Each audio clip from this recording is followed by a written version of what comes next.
फिर डेविडसन का एक ये पेज नंबर है 1058, वही मस्कुलोस्केलेटल डिसऑर्डर में।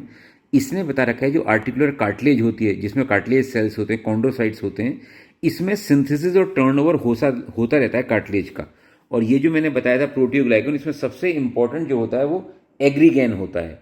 तो बस आप ये याद रखो कि इसमें सबसे पहले इंक्रीज वाटर कंटेंट होता है और देर इज डिप्लीशन ऑफ प्रोटियोग्लाइकन, और सबसे जो इंपॉर्टेंट प्रोटियोग्लाइकन होता है वो एग्रीगैन होता है।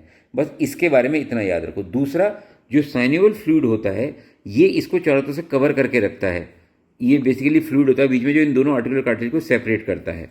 और साइनोवियल फ्लूइड क्या है? Certain fluid is an ultra filtrate of plasma into which synovial cells secrete hyaluron and proteoglycans.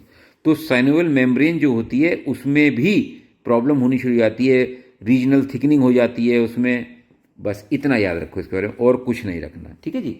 तो ये आपको, अच्छा, अब जब ये कार्टिलेज जो होती है जब ये एब्रेडेड हो जाएगी, जब आपस में भाई बीच में ग्राइंडिंग, जब बीच में आर्टिकुलर कार्टिलेज में वेट बेरिंग एरिया में डैमेज शुरू होनी शुरू हुई, वाटर कंटेंट बढ़े, तो उसमें ब्रेक होने शुरू हो जाते हैं, फोकल ब्रेक, इसे बोलते हैं fibrillation.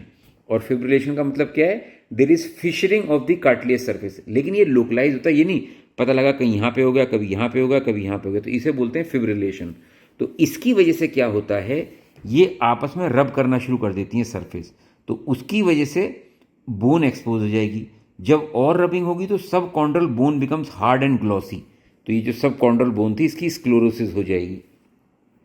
Meanwhile, the bone at the margin of the joint hypertrophies to form a rim of projecting spurs known as osteophytes. आप देखो यहाँ पे ये osteophytes बन जाए।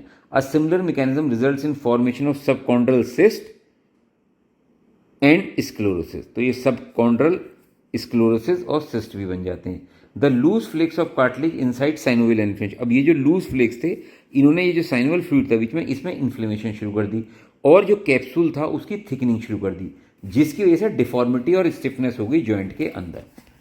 Often one compartment of the joint is affected more than the other. For example, in knee joint the medial compartment is affected more than the lateral, leading to varus deformity genu verum.